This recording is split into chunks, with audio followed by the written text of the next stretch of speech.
द्वितीय अध्याय ब्रह्मल्य अध्याय की प्रथम वाक्य अवतरणिका में बोल रहे हैं।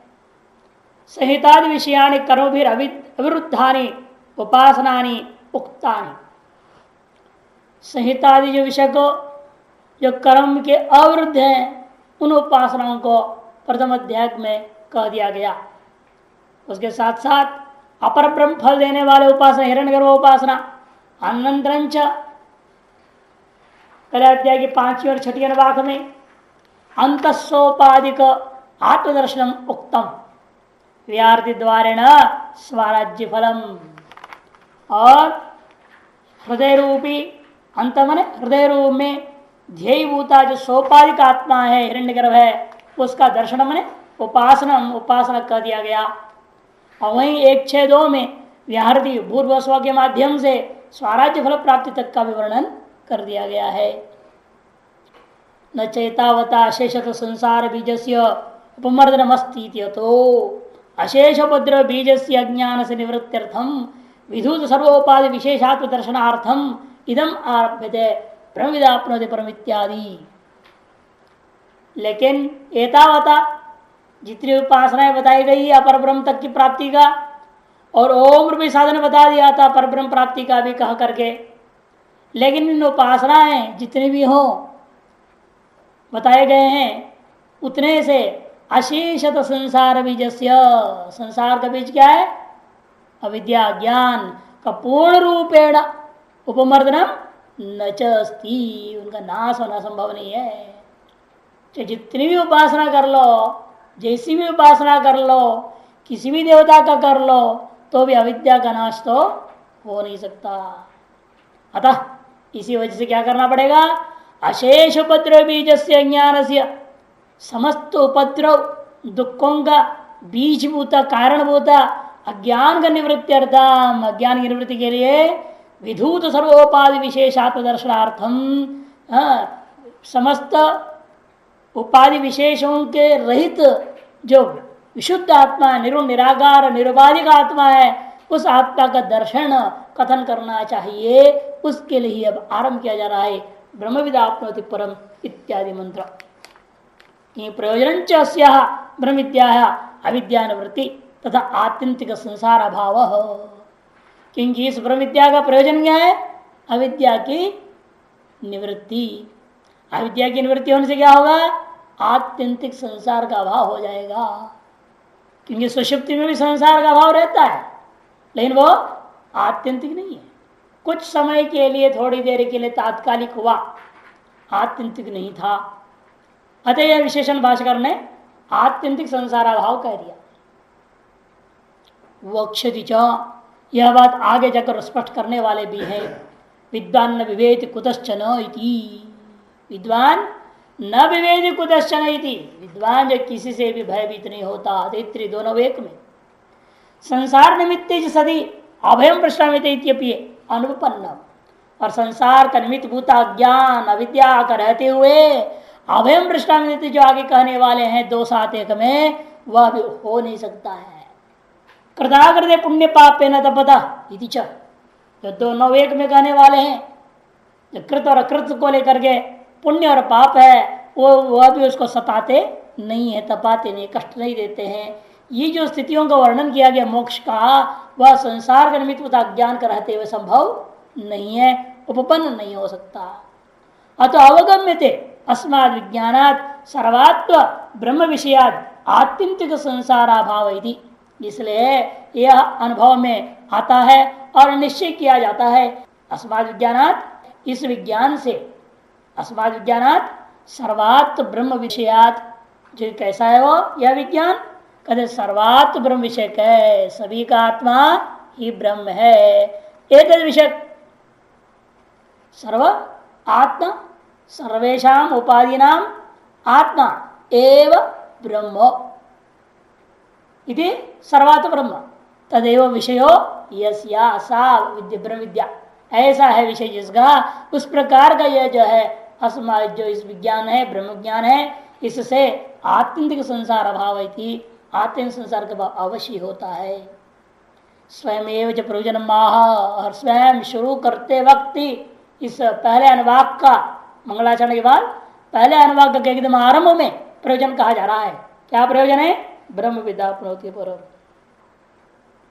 इति आदौ एव संबंध प्रयोजन ज्ञापनार्थम। संबंध और प्रयोजन ज्ञापन करने के लिए ही इस अध्याय का शुरुआत में आरंभ में आदौ एव मैंने आरंभ एव ब्रह्म विद्या आपनोति परम। जो ब्रह्मविद्ता है वह परम आपनोति, वो पर ब्रह्म को प्राप्त करता है, ऐसा कह दिया गया। आरंभ ऐसे कर दिया। ये पर विद्या का फल है। अपर विद्या का फल तो अधिक से अधिक ब्रह्मलोक तक ही होता है। अपर विद्या का फल क्या है? अधिक से अधिक ब्रह्मलोक जाकर के हिरण्यगर्भ भाव की प्राप्ति होती है। उससे अतिरिक्त कोई फल तो होने वाला है नहीं। संसार विषय किया तो प्रविद्या जो फल है वो स्वष्टुते सर्वान कामन इत्यादि कहेंगे। फल भी सर्व विषय साध्य आनंदों को, संसार का विषयों को वह एक साथ प्राप्त कर लेता है, ऐसा भी वर्णन किया। क्योंकि जब तक आप एक उपाधि से संबद्ध है तो उस एक उपाधि का सुख दुख आपको मिलेगा। और सर्वोपाधि का अधिष्ठान अपने आप स्थित हो जाओगे, सर्वोपाधि का सुख दुख आपके लिए दृश्य बन जाता है कि किसी के साथ आपका तादात्म्य नहीं है। अभी आप सुखी या दुखी हो रहे हैं क्योंकि एक उपाधि में आपका तादात्म्य अहमता ममता है। और सर्वोपाधि को आप देख रहे हैं, किसी उपाधि के साथ आपकी अहमता ममता नहीं है, तब क्या होगा? आपको सुख दुख का संबंध नहीं होगा। इसे कृताकृत पुण्य पापे न तपतः कह दिया। यही सर्वात्म भाव का अर्थ है। निर्ज्ञात और ही संबंध प्रयोजन और विद्या श्रवण ग्रहण धारणाभ्यासार्थम प्रवृत्ते।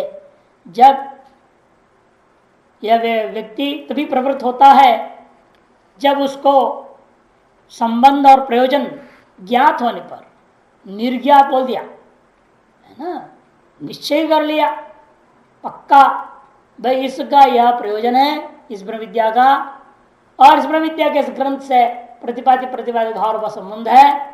ये जब जान लिया उसने, तभी विद्या का श्रवण करने में, विद्या का ग्रहण करने में, विद्या का धारण करने में और विद्या का अभ्यास करने में व्यक्ति प्रवृत्त हो सकता है। नहीं तो प्रवृत्त ही नहीं होगा कि प्रयोजन मर्दिश मंदो बिना प्रवर्तित है। इसे प्रयोजन ही यहाँ सबसे पहले प्रतिज्ञा में कर दे रहे हैं। श्रवणादि पूर्व की विद्या फल, और श्रवणादि पूर्व की विद्या का फल होता है। यह बात बृहदारण्यक में स्पष्ट कहा है। श्रोतव्य मंतव्य निध्यास्तव्य इत्य श्रुत्यंतरेभ्य 2 4 5 बृहदारण्यक। श्रवण करना चाहिए, मनन करना चाहिए, निध्यासन करना चाहिए, इन्हीं साधनों के माध्यम से आत्मा का अनुभव करना चाहिए, ये विधि है वहां पे। तो यह विशेषता को श्रवण के बाद ग्रहण भी एक अधिक जोड़ दिया भाष्यकार ने। श्रवण धारण अभ्यास सीधा नहीं बोले, श्रवण मनन निध्यासन। श्रवण और मनन के बीच में एक और है, वह है ग्रहण। क्योंकि श्रवण करते हैं सभी, ऊपर ऊपर दिमाग से उठ जाता है, अंदर घुसता भी नहीं। कई बातें ऐसे होती है अंदर जाता नहीं, क्योंकि अनेक प्रतिबंधक है ना, वासनाएं हैं, दुराग्रह पूर्वाग्रह अनेकों चीजें हैं, वो रोकते हैं अंदर जाने से। ग्रहण नहीं होता बात, और ग्रहण भी होता है तो कुछ देर के लिए ही है, वो टिकता नहीं है। इसे धारण बाद में, जब धारण होगा तभी अभ्यास होगी उसकी, निरंतर चिंतन हो पाएगा। इत्याश्रुत्यंतरेभ्य अतएव अब्रह्म विद्या आरंभ की जा रही है। ओम ब्रह्म विद्या प्रोति परम तदेशाभ्युक्ता सत्यम ज्ञानम अनंतम ब्रह्म यो वेद निहितं गुहायाम परमे व्योमन स्वश्रुते सर्वान् कामान सह ब्रह्मणा विपश्चितेति। तस्माद्वाय तस्मादात्मना आकाश संभूतः आकाशाद् वायु वायोरग्नि अग्निरापः अद्भ्य पृथिवी पृथिव्या ओखदयः ओखदिभ्यो अन्नम् अन्नात् पुरुषः स वा एष पुरुषो वनरसमयः तस्येदमेव शिरः अयं दक्षिणः पक्षः अयम् उत्तरः पक्षः अयम् आत्मा इदं पुच्छं प्रतिष्ठा तदप्येष श्लोको भवति। ब्रह्मवित् आपनोति परम, ये ब्राह्मण भाग इतना ही है ना, ब्राह्मण मंत्र मिक्स है ना, यहाँ मिलावट है, इतनी सब ब्राह्मण भाग है। ब्रह्मविद् आपनोति परम, ब्रह्मज्ञानी उस पर तत्व को ही प्राप्त कर लेता है। ऐसा अभ्युक्ता तत्, तस्मिन विषय ऐसा अभ्युक्ता, इसके विषय में यह श्रुति कही गई है, मंत्र वाक्य कहती है क्या? सत्यम ज्ञानम अनंतम ब्रह्म, वह ब्रह्म स्वरूप से व्यभिचरित न होने वाला होने से वह सत्य है, वह जड़ न होने से ज्ञान स्वरूप है, और देश काल वस्तु से परिच्छिन्न न होने से वह अनंत स्वरूप वाला है। यो वेद निहितं गुहायाम परमे व्योमन, जो पुरुष इस महान आकाश के समान परमे व्योमन निर्दुषे आकाश को गुहा में निहित करके अनुभव करता है, उस ब्रह्म को बुद्धि रूपी गुफा में निहित है ऐसा जानता है, अनुभव करता है। सो ब्रह्मणा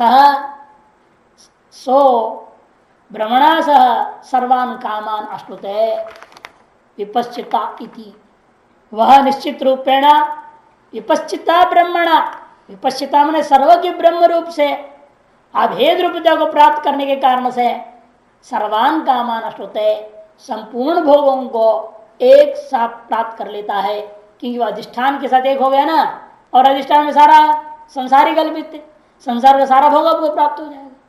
और अभी आप जो है हृदयस्थ हृदय उपाधि विद्यमान बुद्धि एक चीज है, उसमें से आभास होता थोड़ा सा चैतन्य के साथ परिच्छिन्न चैतन्य को लेकर के, आभास चैतन्य को लेकर के एक उपाधि का संबंध रखते हो, अतएव किंचित मात्र अनुभव होता है, किंचित कामनाओं के अनुभव होता है, सर्व कामों का अनुभव नहीं हो सकता। और जब इस उपाधि का जो बंधन है इसको तोड़ के चल दोगे, इससे बाहर हो जाओगे और स्वस्वरूपता में प्रतिष्ठित हो जाओगे, आभास को बिंब के साथ, इस प्रतिबिंब को बिंब के साथ ऐक्यता करता हुआ अनुभव कर लेंगे इसी हृदय गुफा में, क्योंकि हृदय गुफा में ही वो भी है ना। आप जहां आभास देख रहे हैं उसी आभास स्थल में भी व्यापक वस्तु भी है। कई बार दृष्टांत दिया इसीलिए, सामान्य प्रकाश जिस दीवार पर है उस पर एक विशिष्ट प्रकाश अपने टॉर्च जला दिया तो सामान्य प्रकाश मिटता नहीं है, उसी सामान्य प्रकाश के साथ एकीभूत होता हुआ ही साथ मिलकर के ही विशिष्ट प्रकाश में अनुभव में आता है। इसे उसी हृदय में गुफा में विद्यमान परमे व्योमन इसने विशेषण दिया, वह निर्दिशय आकाश के समान सर्वव्यापक ब्रह्म जो विद्यमान है उसी सर्वज्ञ ब्रह्म के साथ एकीभूत होता हुआ वह सकल कामनाओं को भोग करता है, अपने प्राप्त कर लेता है। यहां तक इति कह दिया ना, इति का मतलब यही है कि यहां तक मंत्र भाग समाप्त हो गया।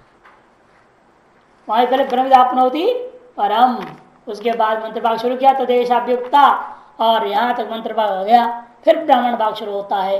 तस्माद तस्माद आत्मन आकाश संभूत, वह जो ब्रह्मविद जिस ब्रह्म को जानने से ब्रह्म हो गया उसी ब्रह्म से, तस्माद व तस्माद, वह यह जो ब्रह्म है उसी निरुपाधिक ब्रह्म से आत्मन आकाश संभूत हो, आकाश उत्पन्न हुआ। सर्वप्रथम शब्द गुण वाला आकाश उत्पन्न हुआ, उक्त लक्षण वाले उस ब्रह्म से आत्मा से आकाश उत्पन्न हो गया। आकाशात वायु हो, और आकाशोपाधिक ब्रह्म से, आकाशोपाधिक ब्रह्म से क्या हो गया कहते वायु उत्पन्न हो गया। शब्द स्पर्श दो गुण वाला वायु उत्पन्न हो गया, और वायुपाधिक ब्रह्म से शब्द स्पर्श रूप इन तीन गुणों वाला अग्नि उत्पन्न हो गया। अग्नि उपाधिक ब्रह्म से शब्द स्पर्श रूप रस चार गुणों वाला जल पैदा हो गया। जलोपाधिक ब्रह्म से शब्द स्पर्श रूप रस और गंध गुण वाली पृथ्वी उत्पन्न हो गई, और पृथ्वी से स्वसमान पंचगुणों विशिष्ट औषधियां पैदा हो गए। पृथ्वी उपाधिक ब्रह्म से औषधियां, औषधि उपाधिक ब्रह्म से अन्न, अन्नोपाधिक ब्रह्म से पुरुष, और वह पुरुष ऐसा है जो पैदा हुआ अन्न रसमय पुरुषो, सवा ऐसे पुरुष हो, वह जो पुरुष उत्पन्न हुआ इस प्रकार से वह स्थूल होता है ना, कि स्थूल होते आ रहा है, पंचगण विषय मान लेंगे, पंचीकृत होकर के उसी से औषधियां हुई। औषधि मैंने पृथ्वी तक ले लिया अपंचीकृत, पृथ्वी और औषधि के बीच में पंचीकृत मानना पड़ेगा, पंचीकरण। पंचीकरण से बाद में इस पृथ्वी तत्व से औषधियां पैदा हुए, पेड़ पौधे, उन पेड़ पौधों से क्या मिला आपको? अन्न मिला।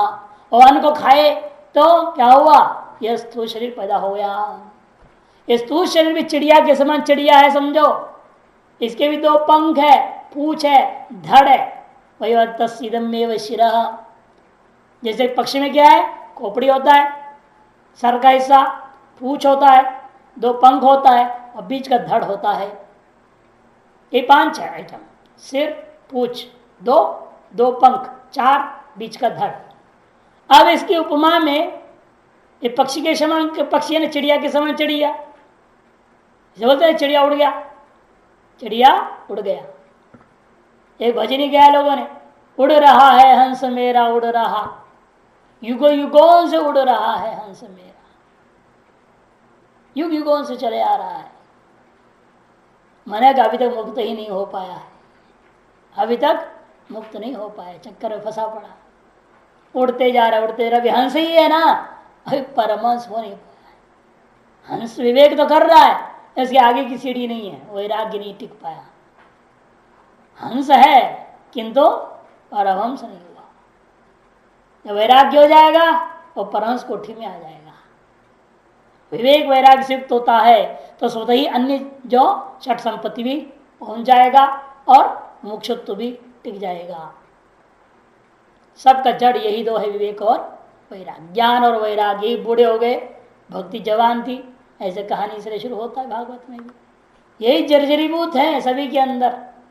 सभी के अंदर द्वैत में निष्ठा होने से भक्ति तो बहुत जवानी में है, लेकिन सभी के अंदर विवेक और वैराग्य बूढ़ा हो चुका है, जर्जरीभूत है, ढीला डाला है। तो इसलिए कहते हैं कि अन्न रसमय कैसा है पचड़िया, तस इदम में शिरः, अयम दक्षिण पक्ष, अयम उत्तर पक्ष। तस इदम में शिरः, ये जो सिर ही सिर समझो उस पक्षी का, स्थूल शरीर में जो हमें दिख रहा अपना जो सिर है, यह सिर ही उस चिड़िया का सिर है। हमारा दाहिना हाथ ही उस चिड़िया का दाहिना पंख है और बायां हाथ बायां पंख है, और इसका धड़ ही धड़ है। अयम आत्मा, अयम माने जो धड़ दिख रहा है ये आत्मा। आत्मा का तात्पर्य धड़। इदम पुच्छम प्रतिष्ठा, और नाभि के नीचे के जो भाग दोनों पैर है जिस पर आप खड़े होते हो, प्रतिष्ठित हो जाते हो, यही क्या है? प्रतिष्ठा। पुच्छ के समान पूछे समझो। दक्षिण भाव में दाहिने पंख का दृष्टि, सिर में सिर का दृष्टि, दाहिने हाथ में दाहिने पंख का दृष्टि, बाएं हाथ में बाएं पंख का दृष्टि, बीच का धड़ भाग में उस पक्षी के धड़ भाग का दृष्टि, और अपना पैरों पे जिस पर आप खड़े होते हो, चलते फिरते हो, उनमें पुच्छ का दृष्टि कर लेना चाहिए। तदपि ऐसा श्लोको भवति, इसके विषय में भी यह आगे कहे जाने वाले मंत्र है। इस तरह से ब्राह्मण मंत्र इस तरह से चलता है, मिक्स मिलावटी। भाष्यम इस पर ब्रह्मवेद, ब्रह्मविद का मतलब क्या होता है? ब्रह्मविद का तात्पर्य वर्णन कर रहे हैं। ब्रह्मविद का मतलब वक्ष्यमाण लक्षणम बृहत्तमत्वात् ब्रह्म, बृहत्तमत्वात् ब्रह्म को दिया, क्योंकि ब्रह्मविद आपनोति शब्द का ब्रह्म वेत्ति ब्रह्मविद बनाना है हमने। पहले ब्रह्म शब्द का अर्थ क्या है? वक्ष्यमाण लक्षण वाला है वो ब्रह्म। ब्रह्मित शब्द में ब्रह्म इति वक्ष्यमाण लक्षणम, जो आगे कहे जाने मंत्र भाग कहेगा ना लक्षण, क्या कहेगा? सत्यम ज्ञानम अनंतम ब्रह्म, ये लक्षण बताएगा। इसे कहते हैं वक्ष्यमाणम लक्षण। अतो व्युत्पत्ति से जानना चाहते हो तो सुनो व्युत्पत्ति। बृहत्तमत्वाद् ब्रह्म, बृहत्तम है वो, इससे बड़ा और कोई नहीं। महतो महिया, महान से भी अत्यंत महान है, उससे भी महान तत्व कोई और नहीं। से बृहत्तमत्वाद् ब्रह्म, ये व्युत्पत्ति कर दिया। तद वेत्ति विजानाति ब्रह्मविद, उसे जो जानता है, अनुभव करता है, विद्या के द्वारा ही केवल मोक्ष होते जो सिद्ध कर चुके हैं, इसे ब्रह्मविद, ये विशेषण से स्पष्ट हो रहा है। ब्रह्मविद शब्द में जो ब्रह्म क्या है? विशेषण। जैसे घटवत भूतलम में क्या आप मानते? भूतलम विशेष्य और घट विशेषण है। मध्वर्तीय प्रत्यय का जो प्रकृति है वह हमेशा विशेषण माना जाता है मत्वर्थ का। मत्वर्थ में आया मुत प्रत्यय, तदस्य अस्ति, घटो अस्मिन अस्ति, घट अस्य अस्ति, दो में एक होता है। वहां तो अस्मिन लेते भूतल में, घटो अस्मिन भूतले अस्ति। यदि घट धन मतुप कर दिया, घट अवध बना, उसे घट क्या है विशेषण, और वत प्रत्यय अर्थ क्या है भूतल, वह विशेष है। उसी पर ब्रह्मवित्त कह दिया है ना, तो ब्रह्म क्या हो गया इसलिए विशेषण। किस विशेष का, इतना अंतर है वहां और यहां में, विशेषण और विशेष में कोई भेद ही नहीं है। ब्रह्मित किसको पाया, परम को पाया, और पर क्या है ब्रह्म ही है। विशेषण विशेष अभिन्न वस्तु है। इसे हमारे यहां जो कहा जा रहा है लक्षणात्मक विशेषण है, केवल विशेषण नहीं। इतने व्यावर्तक नहीं है यहाँ, किसका व्यावर्तन करे एक में द्वितीय में, दूसरा है ही नहीं, व्यावर्तन किसका करूंगा। इसलिए आरोपित को लेकर उन आरोपित असत, आरोपित जड़, आरोपित देश काल वस्तु का परिच्छेद जो है अध्यारोप, उसका व्यावर्तन करेंगे सत्यम ज्ञानम अनंतम शब्दों से। बड़ा शास्त्रार्थ होगा, देखेंगे वहीं आगे जा करके। अब इधर समझ लीजिए, तद व्यक्ति विजानाती थी ब्रह्मविद, वह ब्रह्मविद क्या होता है, उसको ब्रह्म को जानने से विशेषणात् यदि संबंध ज्ञापन से पुरुषाकांक्षा विषयतया ब्रह्मविद इति शब्द का भी संबंध का ज्ञापन कर रहा है, पुरुष की आकांक्षा का विषय होने से वह परम क्या है निर्तिशयम, परम का अर्थ होगा निर्तिशयम निरुपाधिकम। कौन हो सकता है निर्तिशय निरुपाधिक वस्तु, तदेव ब्रह्म परम। भाषा इसलिए कहते हैं वह अपनोति, वह प्राप्त करता है किसको, परम को। और परम क्या चीज है निर्तिशय, जो निर्तिशय तत्व होगा वही पर तत्व है। निर्तिशय तत्व क्या हो सकती है, वो वही ब्रह्म ही निर्तिशय तत्व होगा और कोई दूसरा नहीं। कि ब्रह्म के अभी अभी हमने व्युत्पत्ति से भी समझा दिया भ्रत मत पर, इसे उससे भी निर्तिशय कोई और तो है नहीं, उससे भी महान कोई और है नहीं। यदि उससे भी कोई दूसरा महान होता तो ये सातिशय हो जाता उसकी अपेक्षा से। ऐसे ही महान कोई और न होने से, निर्तिशय कहने से कौन होगा, वो वही ब्रह्म ही है परम। नहीं अन्य से विज्ञान आज अन्य से प्राप्ति, लोक में भी देखने को मिलता है। आपको घट का ज्ञान हुआ, घट ज्ञान हुआ और उसको घट करके समझने का गए वहां, उसको पकड़ लिया तो पट मिल गया हाथ में, ऐसा तो नहीं होगा ना। जिस चीज को देखकर आपको घट ज्ञान हुआ, उस चीज को जब प्राप्त करोगे तो आपको घट ही मिलेगा, पट वहां नहीं मिलेगा, या नहीं। इसी प्रकार यहां पर भी कहते हैं आपने ब्रह्म को जाना तो उसको पाया का क्या मिलेगा आपको, जब पाएंगे तो ब्रह्म ही तो पाओगे। इसलिए कहते हैं नहीं अन्य से विज्ञानाद अन्य से प्राप्ति प्रमाण जन ज्ञानाद इति अर्थः। क्योंकि प्रमाण जनित ज्ञान में होता है, भ्रांति ज्ञान में नहीं होता। भ्रांति ज्ञान में तो उल्टा होता ही है। सो लोक में आपने रजत ज्ञान करके गए, रजत है समझ के गए, मिला शक्ति, उल्टा हो रहा ना। लोक में जहां भी ऐसा उल्टा होता है, आपको अन्य का ज्ञान हुआ और जाने पर व्यक्ति वह प्राप्त करता है अन्य को, वहां तात्पर्य है वह भ्रांतिक ज्ञान है, प्रामाणिक ज्ञान नहीं है। और प्रामाणिक ज्ञान में क्या होता है, जिस ज्ञान को लेकर आप गए हो वही वस्तु आपको वहां मिलेगा। इसे ना आप तत्व विशेषण क्यों दिया था, किसने कह दिया नदी तीरे पंचफलानि संति, और उसे कहा तो कहने के शब्दार्थ ज्ञान आपको हुआ, नदी के तट पर 5 फल पड़े हैं ले आओ। और आदमी उस यदि वो यथार्थ ज्ञान है, प्रामाणिक ज्ञान है, फिर जाने के बाद क्या होगा, उस ज्ञान का विषय 5 फल उसको नदी का तट पर मिलना चाहिए। यदि नहीं मिलता है तो हम कहेंगे आप पुरुष का वाक्य नहीं था, वो ठग का वाक्य था, प्रलंबक वाक्य है।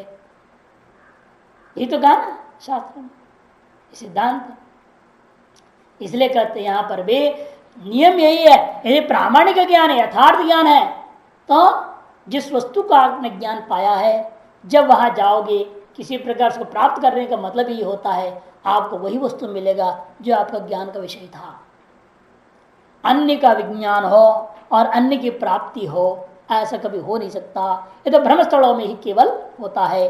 रजत ज्ञान से गया और शुक्ति की प्राप्ति हो गई, वह जो है ऐसे स्थलों में अतिव्याप्ति नहीं होगा इस वचन का, क्योंकि यह प्रामाणिक ज्ञान का कथन किया जा रहा है। स्पष्टंच श्रुत्यंतरम ब्रह्म प्राप्ति में ब्रह्म विदो दर्शयति। और अन्य श्रुत्यंत्र में मुंडकोपनिषद स्पष्ट ही बोल दिया है, ब्रह्म प्राप्ति ही होता है। ब्रह्मवेत्ता को इस बात को दर्शाया है। स यो ह वै तत्परमं ब्रह्म वेद ब्रह्मैव भवति। वह यह जो व्यक्ति वह परम ब्रह्म को जानेगा वह ब्रह्म ही हो जाता है, मैंने ब्रह्म को ही प्राप्त करता है। लेकिन कहीं कहीं ऐसा भी देखने मिलता है, अनुमान स्थल में क्या होता है, आप धूम को देखा, धूम का ज्ञान हुआ, धूम ज्ञान के पश्चात वहां गए, आपको वन्नी मिला, धुआं तो मिलता नहीं, धुआं तो उड़ गया, मिला आपको अग्नि। अन्य का ज्ञान से नहीं मिल गया कि नहीं मिल गया वहां, तो यहाँ क्यों नहीं होगा? ब्रह्म का ज्ञान हुआ और वहां गए, मैंने उसका सर्व स्थिति ध्यान भजन किया ब्रह्म ज्ञान के बाद, तो ब्रह्म नहीं मिला, ब्रह्म मिल जाए। खत ऐसा नहीं होगा, क्यों? वहां पर ऐसे इसलिए हो गया कि वह कार्य कारण भाव था। धूम और वन्य का बीच में कार्य कारण भाव है ना, इसे धूम रूप कार्य को देख करके प्रवृत्त हुए तो कारणभूत वन्य मिला तो कोई आपत्ति नहीं है। यानी आप ब्रह्म का ज्ञान हुआ, ब्रह्म किसी कार्य तो है ही नहीं, तो वह कार्य का ज्ञान हो करके प्रवृत्त होने पर उसका कारणभूत वस्तु में मिल जावे, ऐसा नहीं हो सकता। नहीं, क्योंकि ब्रह्म किसी का कार्य नहीं है, अतएव ब्रह्म का ज्ञान होने से ब्रह्म ही मिल जाएगा और दूसरा नहीं मिल सकता। जैसे सामने विद्यमान घटक ज्ञान से भी क्या होता है, मृतिका मिलती है क्या? अयं घटा एक ज्ञान हुआ, ज्ञान हो गया, वहां प्रवृत्त होने के बाद वो घट गायब होकर मिट्टी मिलेगा क्या वहां पे? क्योंकि आपका जो हेतु है ना, धूम को देखने से प्रवृत्त हुए, हमें वन्नी मिल गया और कार्यकारण भाव रूप इस आधार पर आपने जो व्यवहार भी कर लिया, इन भाव और अन्यत्र विचारित हो रहा है। घट भी एक कार्य है, उसका ज्ञान होने के बाद हम प्रवृत्त हुए, हमें घट मिला, मिट्टी नहीं मिली। घटी तो मिला, कारण कहाँ मिल रहा? कारण रूप हमें प्राप्त, यदि भी घट क्या है, मिट्टी ही है। वेदांत के हिसाब से तो घट मिलाना का मतलब क्या? मिट्टी मिलना। मिट्टी को छोड़ घट तो हो ही नहीं सकता, एक अलग बात वेदांत दृष्टिया। न्यायिक के दृष्टिकोण से जिन्होंने तर्क दिया धूम को देख कर गया तो वन्नी मिल गया करके, तो न्यायिक है ना, कार्यकारण भाव को लेकर कह रहा है। जैसे घट का कारण कौन है? मिट्टी। वहां गए तो हमें घट नहीं मिलना चाहिए, जिसमें धुआं नहीं मिला, वन्नी मिल गया। वैसे घट नहीं मिलना चाहिए, मिट्टी मात्र मिलना चाहिए। इसे उसका ही जो हमारे ऊपर जो तर्क दिया वो कुतर्क स्थापित हो जाता है, क्योंकि अन्यत्र दृष्टांत में विचारी हो रहा है घटादियों में। इसलिए विद्या मोक्ष इन दोनों में साध्य साधन भाव संबंध स्थापित हो गया। ब्रह्म विद्या आपनोति परम का मतलब क्या? ब्रह्म विद्या और मोक्ष के बीच में साध्य साधन भाव रूपा संबंध है, और प्रयोजन क्या है? मोक्ष ही प्रयोजन है। साध्यभूता मोक्ष प्रयोजन है और उसका साधन ब्रह्म विद्या है। अतः ब्रह्म विद्या और मोक्ष के बीच में साध्य साधन भाव संबंध है। ये संबंध और प्रयोजन प्रकट हो गया यहाँ ब्रह्मविद्या प्रति परमेश्वर वाक्य से, ये समझना चाहिए। तो ब्रह्मवेद ब्रह्म भवति इत्यादि मुंडकोपनिषद है ये 3:2-9। अब यह विचार करेगा, महाराज आप तो पहले बड़ा शास्त्रार्थ करके बोले थे, ये जो ब्रह्म है न उत्पाद्य न विकार्य है, न संस्कार्य है न प्राप्य, और यहाँ आकर के बोल दिया आपनोति ही प्राप्त करता है। वैसे कह देते हो आप, श्रुति बोल रही है सीधे उपनिषद, वह प्राप्त करता है, मैंने प्राप्य ब्रह्मो, ये कैसा हो गया? ये शास्त्रार्थ आरंभ होगा। ननु सर्वगतम सर्वस्य आत्मभूतम ब्रह्म वक्ष्यति अतो न आप्यम प्राप्तिश्च अन्यस्य अन्येन परिच्छिन्न से परिच्छिन्न दृष्टा अपरिच्छिन्न सर्वात्मकं च ब्रह्म इत्यतः परिच्छिन्नवद अनात्मच्च तस्य आप्तिर अनुपपन्ना। आगे ना पूरा ननो, क्योंकि आप ही आगे जाकर विस्तार से कहने वाले हो कि यह ब्रह्म कैसा है? सर्वगत है और सभी का आत्मा है। ये तो पंचकोश में करेंगे अभी आप। ये अनरस में आ गया क्या? अन्नमय कोश। इससे भीतर प्राणमय, उससे भीतर मनोमय, विज्ञानमय, आनंदमय, उसका भी पुच्छ ब्रह्म पुच्छम प्रतिष्ठा। इस तरह से आप हर पंचकोश आत्मक उपाधि का अंदर विद्यमान कौन वस्तु है? वो ब्रह्म कह रहे हो, मैंने सभी का आत्मभूत विकसित करने वाले हो आप। तो सर्वव्यापक है, अभी ही मंत्र भाग में आएगा ना, परमे व्योमन कह दिया। निर्दिशय आकाश स्वरूप है वो, मैंने सर्वव्यापकता का कथन कर रहे हो और सभी का आत्मभूत भी कह रहे हो। ऐसे वस्तुतः जो ब्रह्म है उसको आप प्राप्ति भी कह दिया, ये कैसे होगा? ये आप स्वयं आगे कहने वाले वक्षति और सर्वव्यापक है, सभी का आत्मभूत है, अतएव प्राप्ति नहीं हो सकता, तो न आप्यम, इसलिए प्राप्ति नहीं हो सकता है। प्रश्न उठेगा क्यों नहीं होगा भाई, प्राप्ति कहां होती है फिर बता? कहते प्राप्तिश्च अन्य से अन्य ना, प्राप्ति तभी होगी ना अन्य का द्वारा अन्य का ग्रहण किया जाएगा, अन्य के द्वारा अन्य का ग्रहण होगा। जैसे आप दो भिन्न व्यक्ति हैं, एक व्यक्ति दूसरे के पास जाकर उसको प्राप्त कर लेगा, दो भिन्न वस्तु होने के नाते अन्य के द्वारा अन्य का ग्रहण होगा। और इतना ही नहीं, परिच्छिन्न के द्वारा परिच्छिन्न का ग्रहण किया जाता है। परिच्छिन्न वस्तु का ग्रहण प्राप्ति दूसरा परिच्छिन्न व्यक्ति के द्वारा किया जाता है, क्योंकि आप एक परिच्छिन्न व्यक्ति हो, गांव एक परिच्छिन्न व्यक्ति है, वस्तु है, इधर आप यहां से चलकर गांव प्राप्त कर लोगे, क्योंकि वो भी परिच्छिन्न वस्तु है, आप एक परिच्छिन्न वस्तु है। इसे नियम यही है, भेद होना आवश्यक है प्राप्ति के लिए, और दूसरा परिच्छिन्न होना आवश्यक है। भेद है मतलब परिच्छिन्न, परिच्छिन्न का मतलब भेद है।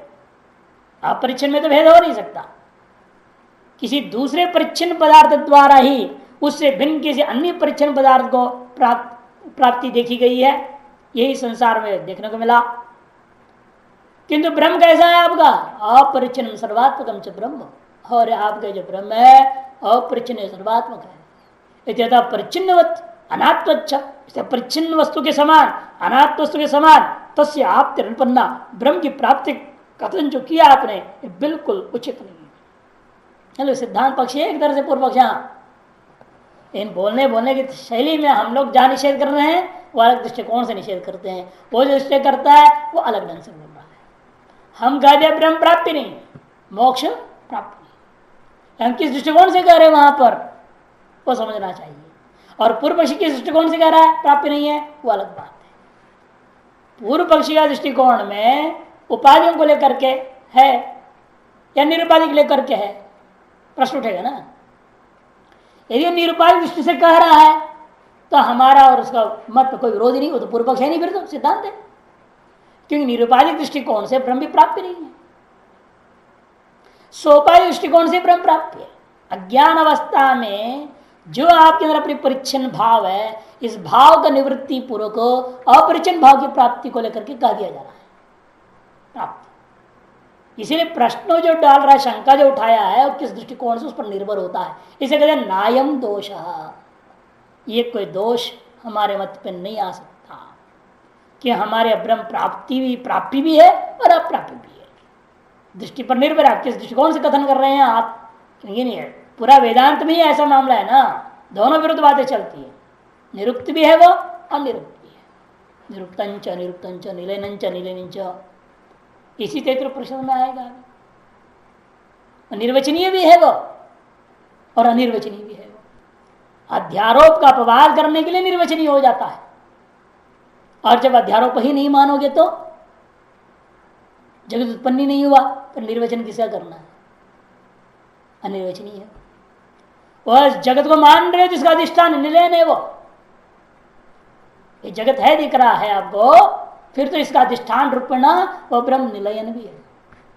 और यदि जगत नहीं है तो अनिलयन, फिर उसको अधिष्ठान नहीं कहना आप। तो कारण भी है अकारण भी है, इसलिए हर चीज लेना है। अतएव कहते कथाम प्रश्न पूछा कैसे आप कहते हो, कभी तो कहते तो प्राप्ति नहीं है, कभी कहते हो प्राप्ति भी है, प्राप्ति भी और अप्राप्ति भी, दोनों खिचड़ी कैसे पकेगी आपके यहाँ? प्रश्न विरुद्ध बातें हैं। इसे प्रश्न पूछा पूर्व पक्ष ने, कथम यह कैसे हो सकता है?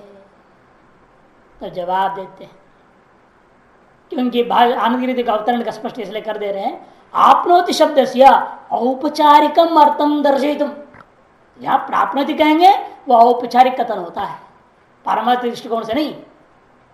औपचारिकम अर्थम दर्शयितुम शंखा मुखेन मुख्यार्थ बाधकम माह, शंका के उत्थापन करके मुख्यार्थ को स्वीकार में करने में बाधक को कथन करने जा रहे हैं। या आपनोति शब्द का मुख्य अर्थ नहीं लेना, वास्तव में वह जीव यहां से निकल के कहीं ब्रह्म बैठा होगा ऊपर, वहां जाके प्राप्त कर लेगा। इस तरह से प्राप्ति का जो मुख्य अर्थ है उसको बांधना है, इसलिए जान की पूर्वक उठाया गया। और सिद्ध करना है औपचारिक अर्थ में ही यह प्रयोग हुआ है प्राप्त होती। दर्शनापेक्षत्वात् ब्रह्मण आप्त्य अनाप्त्यो हो, देखोगे ना, दर्शन और अदर्शन की अपेक्षा करते हुए आपको अभी अपने आप को क्या अनुभव कर रहे हैं, मैं जीव हूं, हम देवतो अस्मि, ये जब अनुभव कर रहे हो तो आपको अभी प्राप्त हुआ नहीं, अप्राप्त है। क्या कहा जाएगा तब? अदर्शन की अपेक्षा से अप्राप्त कहा जाएगा, और हम ब्रह्मास्म से दर्शन हो जाए तो प्राप्ति कहा जाएगा। दर्शन अदर्शन अपेक्षत्वात्, दर्शन की अपेक्षा से ब्रह्मण आपत्ति, अदर्शन की अपेक्षा से ब्रह्म में अनाप्ति का व्यवहार हो जाएगा। कभी कैसा हो सकता है? कहते सुनो, परमार्थ तो ब्रह्म रूपस्यापि सतो अस्य जीव से भूतमात्राकृत बाह्य परिच्छिन्न अन्नमयाद्यात्म दर्शन तदासक्त चेतसः प्रकृति संज्ञा पूर्ण से आत्मन अव्यवहित बाह्य संख्य विषयासक्त चेततया स्वरूपा भाव दर्शनवत परमार्थ ब्रह्म स्वरूपा भाव दर्शन लक्षणया अविद्या अन्नमयादीन बाह्यान अनात्मन आत्मत्व प्रतिपन्नत्वाद अन्नमयाद्यात्म अनात्मभ्यो नान्यो अहम अस्मीत्यभिमन्यते एवं अविद्या आत्मभूतमपि ब्रह्म अनाप्तम स्यात्। आदर्शन से अप्राप्ति का पहला वर्णन कर रहे, देखो आदर्शन से ब्रह्म की अप्राप्ति का मतलब क्या कि परमार्थतः ब्रह्म रूपस्यापि, आप वास्तव में परमार्थतः क्या है? ब्रह्म ही। हर एक जीवात्मा परमार्थतः ब्रह्म ही है, जीवात्मा नाम की चीज वास्तव में कुछ भी है ही नहीं। जीवस्य अस्य जीवस्य ब्रह्म रूपस्य परमार्थतः सतो अपि, ऐसा नहीं, इस जीव का वास्तव में परमार्थतः ब्रह्म रूपता होने के बावजूद भी हो क्या गया? लेकिन कहते हैं भूत मात्रा कृत बाह्य परिच्छिन्न अन्नमयाद्यात्म दर्शन, पंचभूत पृथ्वी जल तेज वायु और आकाश, इन भूत मात्राओं का द्वारा कृत ये जो बाह्य परिच्छिन्न अन्नमयादि रूपा जो अन्नमयादि पंचकोशात्मक जो शरीर है, इसी को आत्मदर्शिना, इसी को आत्मा मान लिया, मैंने स्थूल शरीर में ही आत्मबुद्धि कर लिया है, जब ब्रह्म से अपने स्वरूप से भिन्न है, ऐसा यह जो दृश्य है इस दृश्यभूता शरीर में ही आत्मत्व बुद्धि कर लिया। और आत्मत्व दर्शन का इतना ही नहीं, तद आसक्त चित्त सा, और इसी में आसक्त चित्त वाला हो गया, इसी में ही आसक्त चित्त वाला हो गया। इसलिए बहुत सुंदर दृष्टांत दशमस्तु का दे रहे हैं। देखिए वो दशमा आदमी क्या है, उसकी दशमत्व उसका अपना स्वरूप है ना, दसवां स्वयं से अलग है क्या? स्वयं से दसवां नाम का चीज कोई अलग नहीं है, किंतु हो क्या गया है उस समय, वास्तव में उस समय स्व से भिन्न होता 9 को गिना दिया उसने, 9 को गिन करके 9 में ही आसक्त हो गया और अपने आप को भूल गया, अपने आप को गिनना भूल। वही कह रहे हैं प्रकृत संज्ञा पूर्ण से आत्मन अव्यवहित, प्रकृत संज्ञा कौन है? दशमत्व संज्ञा। उस दशमत्व संज्ञा का पूर्ण किससे होना है? 10वीं संख्या की पूर्ति किससे होनी है? खुद से ना, जो गिनने वाले से। इसे आत्मनो अव्यवहित, स्वयं से अव्यवहित होने के बावजूद भी वो कर क्या गया है? बाह्य संख्येय विषय आसक्त चित्तया, बाह्य जो स्व जो गणना करने वाला है ना, अतः स्व से भिन्न क्या है? वो संख्येय है, जिनको गिनने योग्य है, जो गिनने योग्य पदार्थों को गिना उसने 9 लोगों को गिन लिया है, और गिनने के बाद उसी में आसक्त चित्त वाला हो गया। स्वरूपा भाव दर्शनवत, उसने क्या कर लिया? अपने आप का दर्शन अनुभव गणना नहीं किया। परमार्थ ब्रह्म स्वरूप भाव दर्शन लक्षण, या ठीक उसी प्रकार यहां पर भी हुआ है। उसे यहां भी क्या हो गया? जिस ब्रह्म को हम खोजने चले हैं वह ब्रह्म अपने से अलग नहीं। जिस 10वें को खोजने चला मर गया की भ्रांति को लेकर के, वह 10वां स्वयं से अलग नहीं था, लेकिन उन 9 में आसक्त होकर के 9 को बार बार गिन रहा है और रोया जा रहा है। वही हाल यहां पर भी है। हम लोग पंच कोश मैं शरीर में आसक्त होकर के इससे संबंधित पदार्थों को ही दृश्यों में आसक्त हो जाते हैं। तो यद्यपि वह पारमार्थिक स्वरूप, वह जो ब्रह्म जिसकी खोज में हम चल पड़े हैं, वह हमसे खुद से भिन्न नहीं है। वही करें कि स्वरूप भाव दर्शनवत, ये स्वरूप का अभाव उसने अनुभव किया, दर्शनत्व के अभाव का अनुभव जैसे कर लिया, उसे आपने क्या कर दिया है, परमार्थ ब्रह्म स्वरूप अभाव दर्शन लक्षण है। परमार्थ जो आपका अपना ब्रह्म स्वरूप है, उसके अभाव का दर्शन के वजह से, निमित्त से अविद्या, वो भी क्यों हो गई, अविद्या के कारण से। वहां भी तो अविद्या ही तो है, उसको अज्ञान है, मूढ़ता है, मोहग्रस्त हो गया, नौ में ही चित्त इतना आसक्त हो गया है तो अपने आप को भूल जा रहा है। तो भूलने का कारण कौन है, अविद्या ही है। दशम में भी यहां पर भी है, अविद्या अन्नमयादीन ब्रह्म बाह्यान अनात्मना आत्मोत्तर प्रतिबंधत्वात्, अन्नमयादि जो बाह्य अनात्मा है उन पंच कोशों को ही क्या माना, आत्मत्व प्रतिबंधत्वात्, आत्मत्व ने स्वीकार कर लिया। मैंने अनात्मा को आत्मा मान लिया और अपने आत्मा को भूल गया। अतएव अन्नमयाद्य अनात्मभ्य नान्यो हम अस्मिति अभिमन्यते, ये अन्नमय आदि अनात्माओं से अलग मैं हूं यह बात वो नहीं मानता, बल्कि इन सब से अलग मैं नहीं हूं इसे मानता। अन्नमय आदि अनात्माओं से अन्यो हम न अस्मि, ये अन्नमय आदि पंचकोशात्मक शरीर से अलग मैं नहीं हूं ऐसा सोचता है। जैसे वहां पर भी हो गया, नौ से अलग अपने आप को वो नहीं मान रहा, इन नौ से अलग मैं हूं, ये उसको होश आ जाए इतनी बात तो 10वां पकड़ में आ जाएगा। इसलिए आचार्य शंकर ने वहां कहा ना कि भाई जिसको अपने शरीर से परिपक्व वैराग्य नहीं है, सारा संसार से विरक्त हो जाए तो भी काम नहीं बनेगा। एवं अविद्या आत्मभूत ब्रह्म अनाप्तम स्यात्, इसलिए अविद्या की वजह से आत्मभूत होते हुए भी वह ब्रह्म अप्राप्त के समान हो गया है।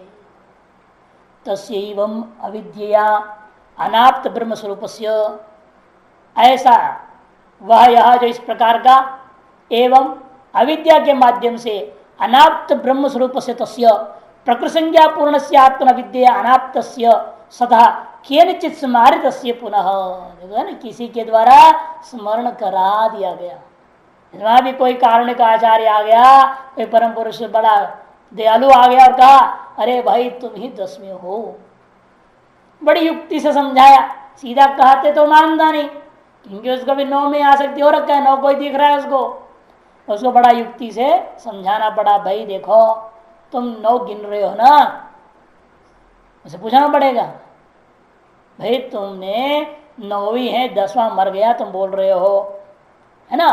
तुम जो बोलने वाले हो तुमसे मैं पूछता हूं 9 ही है ऐसे किसने गिनती की, जब मैंने गिनती किया, अरे इसे 9 को गिनने वाला तुम हो ना, हाँ 9 को गिनने वाला मैं हूं, तो फिर तुमसे भिन्न है ना जिन 9 को तुमने गिनाया, जिन 9 को तुमने गिनाया वह तुमसे भिन्न है या नहीं। वो कहेगा हाँ भिन्न है, धीरे धीरे अक्ल खुल रहा है ना उसकी, धीरे धीरे ऐसे अक्ल खोलना पड़ता है धीरे धीरे। अरे हाँ भिन्न है तो कहाँ है बताओ, देखो सामने ये है 9 जो मैं गिन रहा हूं, तो इसका मतलब तुम जो गिनने वाला है 9 से अलग हो। हाँ मैं अलग हूं, मैं गिनने वाला हूं, धीरे धीरे विवेक उसको जगाते हैं। इसीलिए 9 से भिन्न जो 10वां है वह तू ही होगा ना, अर्थ सिद्ध होगा तो ग्रहण कर लेगा वो। उसी पर यहां पर भी क्या करना पड़ेगा, प्रकृति संज्ञा पूर्ण से केनचित स्मारित पुनः तस्यैव, पुनः उसी अपने आप को ग्रहण कर लेता है, मैं 10वां हूं, अतः एव 10वां न मारा निर्णय कर लेता है उसी। और यहां पर भी क्या हो गया, प्रकृति संज्ञा पूर्ण से आत्मनो अविद्या अनाप्तस्य, जो विद्या के वजह से अनाप्त जो आत्मा थी उसको केनचित स्मारत से, किसी कृपालु गुरु आचार्य के द्वारा श्रुति आदि पर आधारित को स्मरण करा दिए जाने पर पुनः तस्यैव विद्या आप्ति, उसी को विद्या के माध्यम से मानो प्राप्ति के समान प्राप्ति का कथन किया जाता है। यथा तथा श्रुति उपदिष्टस्य सर्वात्म ब्रह्मण आत्मदर्शन विद्या तदाप्तिपदिते, ठीक उसी प्रकार से श्रुति से उपदिष्ट सर्वात्म ब्रह्म को आत्मत्व दर्शन के द्वारा विद्या विद्या से आत्मत्व दर्शन विद्या आत्मत्व रूपेण दर्शन कराने वाली विद्या के माध्यम से तद आप्तिपदिते, उसकी प्राप्ति एक औपचारिक कथन करने में कोई दोष नहीं है। क्या ज्ञानकालीन अप्राप्ति दृष्टिकोण से ज्ञान काल में स्मृति काल में प्राप्ति का कथन एक औपचारिक कथन मात्र ही है। ब्रह्म विदाप्नोति परमिति वाक्यम सूत्रभूत सर्वस्य वल्यर्थस्य, कहते ठीक है, सिद्ध कर दिया बात पूरी कि आपनोति जो शब्द प्रयोग किया श्रुति ने औपचारिक दृष्टिकोण से, अध्यारोपकालीन अप्राप्ति का दृष्टिकोण से अपवादकालीन प्राप्ति औपचारिक कथन है। अब कहते ये जो वाक्य है ब्रह्म आपनोति परम, इसका प्रत्येक शब्द का अर्थ हो गया, ब्रह्म शब्द का भी अर्थ हो गया, आपनोति का अर्थ और परम का अर्थ कर दिया। अब वाक्यार्थ का पर विचार भी हो गया। फिर कहते ये जो वाक्य है ब्रह्म आपनोति परम में वाक्य संपूर्ण वल्ली में विचारित पदार्थ का सूत्रभूत वाक्य, सूत्रभूतम सर्वस्य वल्यर्थस्य ब्रह्म विदाप्नोति परम इत्यनेन वाक्येन वेद्यते सूत्रत से ब्रह्मण अनिर्धार सर्व विशेषस्य सर्वतो व्यावृत्त सर्व विशेष समर्पण समर्थस्य लक्षण से विधान स्वरूप निर्धारणाय एक प्रयोजन, अविशेषण च उक्त वेदन से ब्रह्मण वक्षमाण लक्ष्य विशेषण प्रत्येगात्मतया अनन्य रूपेण विज्ञेयत्वाय दूसरा प्रयोजन, ब्रह्मिद्या फलम च ब्रह्मिद यत् परब्रह्म प्राप्ति लक्षण उक्तम स सर्वात्म भाव सर्व संसार धर्मादित ब्रह्म स्वरूपत्वम एव नान्य इत्यादि प्रश्नाय, तीन प्रयोजन ऐसा ऋग उदाहरियत है। तीन प्रयोजनों को प्रकट करने के लिए आया हुआ यह सूत्र वाक्य को ही यह मंत्र प्रकट कर रहा है। ब्रह्मविदाप्नोति परम इस वाक्य के द्वारा वेद्य रूपेण सूत्रित है, यद्यपि ब्रह्म वेद्य नहीं है, वेद्य रूपेण सूत्रित है। ब्रह्म को जाना माने घट को जानना, घटविद का वेद्य कौन है? विषय।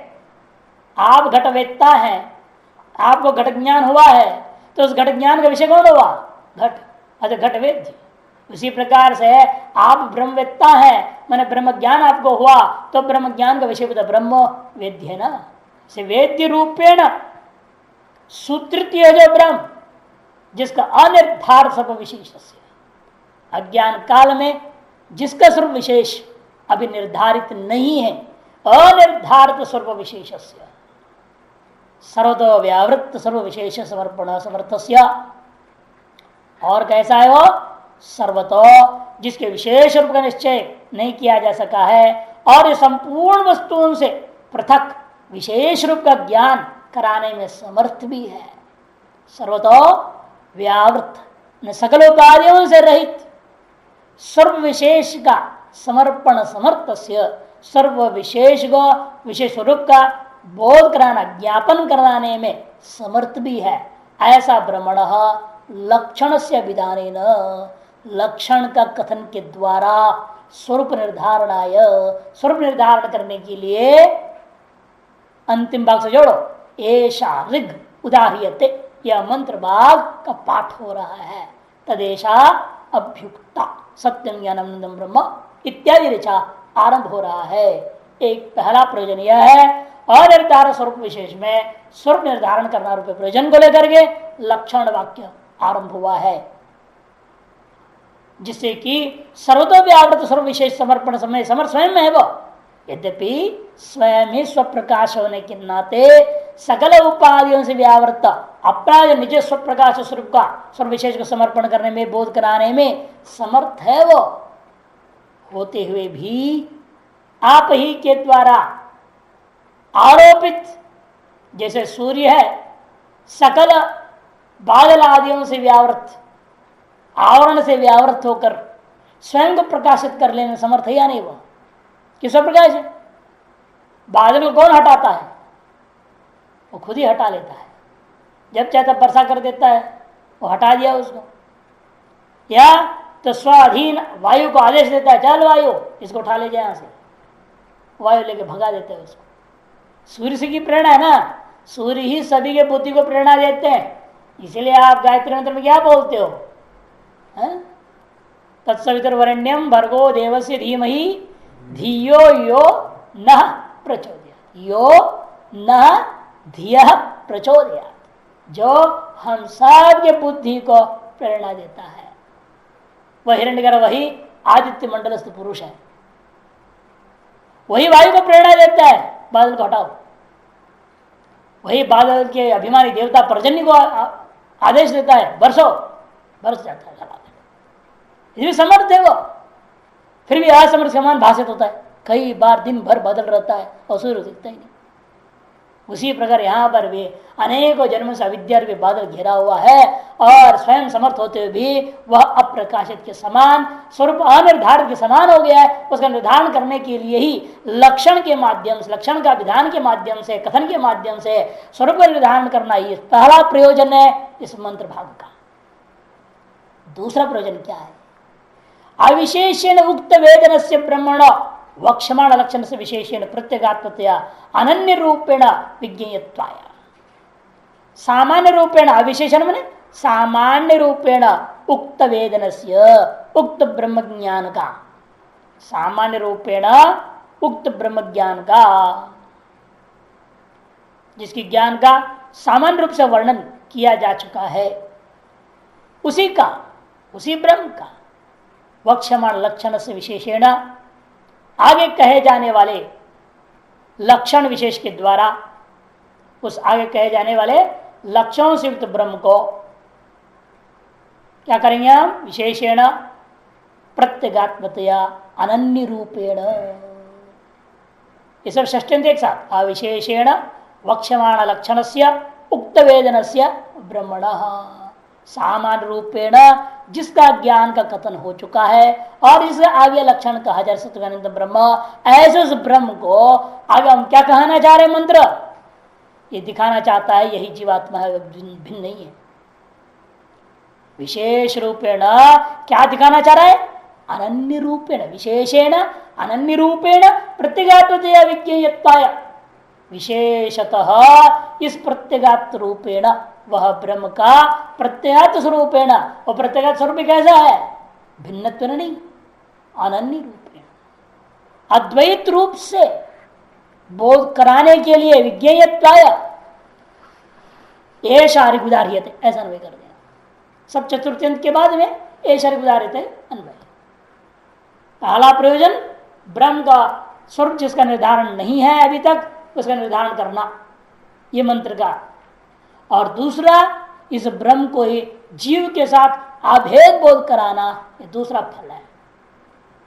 तीसरा क्या है? ब्रह्म विद्या फलम च ब्रह्मविदो यत् परब्रह्म प्राप्ति लक्षण उत्तम स सर्वात्म भाव सर्व संसार धर्मातीत ब्रह्म स्वरूपत्व एवं नान्य द्वितीय प्रदर्शनाय। ब्रह्म विद्या का फल, जिसको अभी संक्षेप में सूत्र में कहा, ब्रह्म विद्या अपनोति परम, और ब्रह्म को प्राप्त करने का मतलब क्या होता है? जो परब्रह्म प्राप्ति रूपा कहा गया वह और कुछ नहीं, वह सर्वात्म भाव ही है। सर्वात्म भाव का मतलब सर्व संसार धर्मातीत ब्रह्म स्वरूपत्व एवं, संपूर्ण संसार के जो भी धर्म माने गए हैं, इन धर्मों से परे वह विशुद्ध ब्रह्म स्वरूप ही है। यह बात को कथन करना है। इसके अलावा वह मोक्ष कोई अन्य चीज नहीं, नान्य, इसके अलावा कोई और चीज नहीं है मोक्ष। इस बात को दिखाने के लिए ऐसा ऋग उदाहरणीयते, यह जो आगे कहने वाले ऋचा जो मंत्र भाग आरंभ होता है, कथन किया जा रहा है। तदेशा अभ्युक्ता इति, तद मैंने तस्मिन्नेव ब्राह्मण वाक्योक्ते अर्थे, वह यह जो ब्राह्मण वाक्य, वेद का दो भाग है ना, ब्राह्मण भाग और मंत्र भाग। ये जो ब्राह्मण भाग में जो ब्राह्मण वाक्य के द्वारा जो कहा हुआ पदार्थ है, ब्रह्मवेत्ता मोक्ष को प्राप्त करता है करके, उसको ऐसा ऋग अभ्युक्ता मन आमनाता, उसी विषय में यह ऋचा भी कथन कर रही है। क्या कथन कर रही है ऋचा? सत्यम ज्ञानम अनंतम ब्रह्म इति ब्रह्मणो लक्षणार्थम वाक्यम। सत्यम ज्ञानम अनंतम ब्रह्म, यह ब्रह्म का लक्षण बताने वाला वाक्य है, लक्षण प्रतिपादक वाक्य है, ऐसा समझो। आनंद का अर्थ थोड़ा समझा रहे, देखिए अंतिम भाग में पूर्वत्र ब्रह्मविदित्यनेन अविशेषण उत्तम वेदनम यस्य ब्रह्मण तस्य यो वेद निहितं गुहायम इत्यनेन मंत्र भाग में है ना, यो वेद निहितं गुहायम परमे व्योमन। इसके द्वारा विशेष गुण कथन किया, कहा जान रहा है उसको प्रत्यगात्मतया वेदना, अपने हृदय रूपी गुफा में जो जीव मैं समझ रहा हूं यह जीव ही व ब्रह्म में ऐसा भेद रूपेण ज्ञान कर लेना। इत्येतम इत्येवम अर्था चरिग उदाहरण, इसी मुख्य प्रयोजन यही है जीव ब्रह्म ऐक्यत्व कथन करना। देखने में विशेषण विशेष भाव दिख रहा है, वो आपात प्रतिपन्नम, आपात प्रतिपन्नम विशेषण विशेष भाव आदाय पदानि विभजते सत्यादीनि त्रीणि विशेषणार्थानि पदानि विशेष से ब्रह्मण। जो लौकिक दृष्टि से कथन हो रहा है, वास्तविक वेदांत दर्शन सिद्धांत के अनुसार नहीं है ये। जैसे अंतर्गत का साफ कह दिया, आपात प्रतिपन्नम, आपात प्रतिपन्न प्रथम दृष्टिया, वाक्य को देखने से कैसे लगता है, नीलम उत्पलम घटवद भूतलम, जैसे विशेष विशेष भाव है वैसे यह वाक्य भी कैसे दिख रहा है आपको, सत्यम ज्ञानम अनंतम ब्रह्म, विशेषण विशेष भाव दिख रहा है। प्रथम दृष्टिया देखने में जो लग रहा है वो यहां बोल रहे पहले भाष्यकार, ताकि अगला शंका करेगा, शंका करेगा तो असली सिद्धांत की ओर ले जाएंगे। इसे ये जो वाक्य भाष्यकार का है, सत्यादिनी त्रीणी विशेषणार्थानि पदानि और विशेषस्य ब्रह्मण, विशेषभूत ब्रह्म के प्रति ये तीनों के तीनों विशेषण को प्रकट करने वाले पद है, ऐसा समझना चाहिए। सत्यादि पदों को, सत्यम ज्ञानम और अनंतम, ये तीनों जो पद है विशेषण रूपा प्रयोजन विसिद्ध करने के लिए है विशेषभूता ब्रह्म का। ऐसा विशेषणार्थ व्यावृत्त्यर्थानि, तो प्रश्न उठेगा ये विशेषण विशेष भाव कैसे प्रतीति होगी आपात प्रति में भी, यदि विशेष्यम ब्रह्म विवक्षितत्वाद वेद्यतया, क्योंकि वेद्य रूपेण विवक्षित है ना वर्तमान में। ब्रह्मविद आपने पर में बता दिया था ब्रह्म को जानने वाला, ब्रह्म को जानने का मतलब क्या, ब्रह्म वेद्य हो गया। वेद्य रूपेण कथन करने के लिए वर्तमान में इच्छित है ना, अतएव ब्रह्म विशेष कोटि में आ गया। नहीं तो वास्तव ब्रह्म विशेष है न सत्यम विशेषण, ये आगे कहेंगे सिद्धांत पक्ष।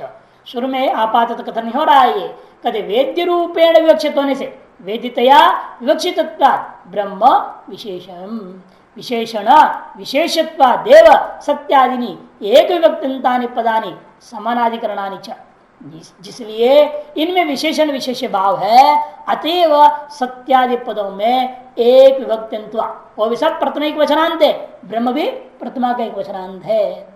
समान अधिकरणानी, इसलिए सबका समान अर्थ भी लेना पड़ेगा, एक अर्थ वृत्ति नहीं, एक अर्थ को ही बताने के लिए प्रयुक्त है, ऐसे भी मानना पड़ेगा कि एक विभक्त्यंत हो गया तो समानाधिकरण का अर्थ से एक विभक्त्यंत नहीं लेंगे ना। समानाधिकरण का अर्थ क्या करना पड़ेगा, समान अर्थकत्व करना पड़ेगा।